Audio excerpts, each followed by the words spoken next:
Hello dear aspirants, ఇది previous question అండి. Degree level వచ్చినటువంటి సీజన్లో వచ్చినటువంటి క్వశ్చన్ అండి. బేసిక్గా చూడండి ఫ్రెండ్స్, ఈ అండర్ రూట్లు వచ్చేటప్పుడు చూడండి ఎన్ని రూట్స్ ఉన్నాయంటే కనుక 3 రూట్స్ ఉన్నాయండి. ఏ రూట్స్ ఉన్నాయంటే కనుక స్క్వేర్ రూట్స్ ఉన్నాయండి. దీని డైరెక్ట్ షార్ట్ కట్ ఏంటంటే ఇన్ఫినిటివ్ లేనప్పుడు, ఏం లేనప్పుడు ఇన్ఫినిటివ్ లేనప్పుడు డైరెక్ట్ షార్ట్ కట్ ఏంటంటే చూడండి ఫ్రెండ్స్, ఏదైతే రూట్లో ఉందో ఆ రూట్లో ఉన్నటువంటి వాల్యూ తీసుకున్నానండి, 5 అనేది తీసుకున్నానండి. సో ఎన్ని స్క్వేర్ రూట్లు ఉన్నాయంటే కనుక 3 స్క్వేర్ రూట్లు ఉన్నాయండి. సో ఇక్కడ 3 స్క్వేర్ రూట్లు ఉన్నాయి కాబట్టి 2 క్యూబ్గా రాసుకున్నానండి. అండర్స్టాండ్? సో చూసుకుంటే దీని న్యూమరేటర్లో వాల్యూ ఏమొస్తుందంటే 1 తగ్గించి వస్తుందండి. ఏం తగ్గించి వస్తుందండి? 1 తగ్గించి వస్తే కనుక సో 8లో 1 తీస్తే 7 అవుతుందండి. సో చూసుకుంటే 5 to the power of 7/8 అనేది అవుతుందండి. ఈక్వల్ టు సో చూడండి ఫ్రెండ్స్, 125 ఎలా నోట్ చేసుకోవచ్చు అంటే 5 క్యూబ్గా నోట్ చేసుకోవచ్చు అండి.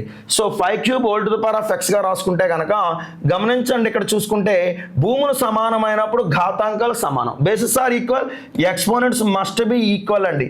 సో చూసుకుంటే చూడండి ఫ్రెండ్స్, ఇక్కడ మల్టిప్లై చేసే 3 కాస్త ఎక్స్ని డినామినేటర్లోకి వస్తే భాగిస్తుందండి. సో ఎక్స్ వాల్యూ ఏంటంటే ఫైనల్గా చూడండి ఫ్రెండ్స్ 7/24. సో 7/24 అనేది ఎందులో ఉందంటే కనుక ఆప్షన్ 4లో ఉంది. డియర్ ఆస్పిరెంట్స్, ఇక్కడ గమనించండి. సో ఇక్కడ నేను చెప్పేది ఏంటంటే ఈ 5 to the power of 7/8 ఎలా వచ్చిందో ఇక్కడ నేను ప్రూఫ్ చెప్తాను. చూడండి ఫ్రెండ్స్, సో అండర్ రూట్లో ఉన్నటువంటి 5s ఏవైతే ఉన్నాయో సో ఈ 5s అనేది ఏంటంటే ఒక ఓవరాల్గా ఎక్స్కి సమానం అండి. స్క్వేరింగ్ ఆన్ బోత్ సైడ్స్ చేస్తే ఏమవుతుందంటే చూడండి ఫ్రెండ్స్, ఈ రూట్ అనేది బయటపడి 5గా మారుతుందండి. ఇంకా అండర్ రూట్లో ఏమున్నాయంటే 2 ఉన్నాయండి. స్క్వేర్స్ అప్లై చేస్తాం కాబట్టి ఎక్స్ స్క్వేర్ అయిందండి. మళ్ళీ స్క్వేరింగ్ ఆన్ బోత్ సైడ్స్ చేస్తే ఏమవుతుందంటే డియర్ ఆస్పిరెంట్స్ 5 కాస్త 5 స్క్వేర్ అవుతుందండి, 25 అయిందండి. ఇక్కడ ఉన్నటువంటి ఒక 5 బయటపడి ఇంకొక రూట్ 5 అనేది లోపల ఉండిపోతుందండి. సో ఎక్స్ స్క్వేర్కి మళ్ళీ స్క్వేర్ చేస్తాం కాబట్టి ఏమైందంటే x to the power of 4 అయిందండి. సో ఇక్కడ చూసుకుంటే మళ్ళీ స్క్వేరింగ్ ఆన్ బోత్ సైడ్స్ చేస్తే ఏమైందంటే స్క్వేరింగ్ ఆన్ బోత్ సైడ్స్ చేస్తే 25 స్క్వేర్ అవుతుందండి. అంటే ఏమైందంటే 625 అయిందండి. సో 5 స్క్వేర్ ఏమవుతుందంటే 25 అవుతుందండి. రైట్ అండి. ఈ 5 అనేది ఏమవుతుందంటే రూట్ నుంచి బయటపడి జస్ట్ 5గా ఉండిపోతుందండి. ఇది x to the power of 8 అండి. రైట్ అండి.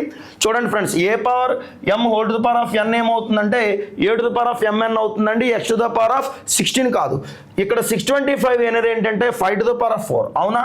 సో ఇక్కడ 25 అనేది ఏంటంటే 5 స్క్వేర్, ఇక్కడ just 5 to the power of 1 అండి.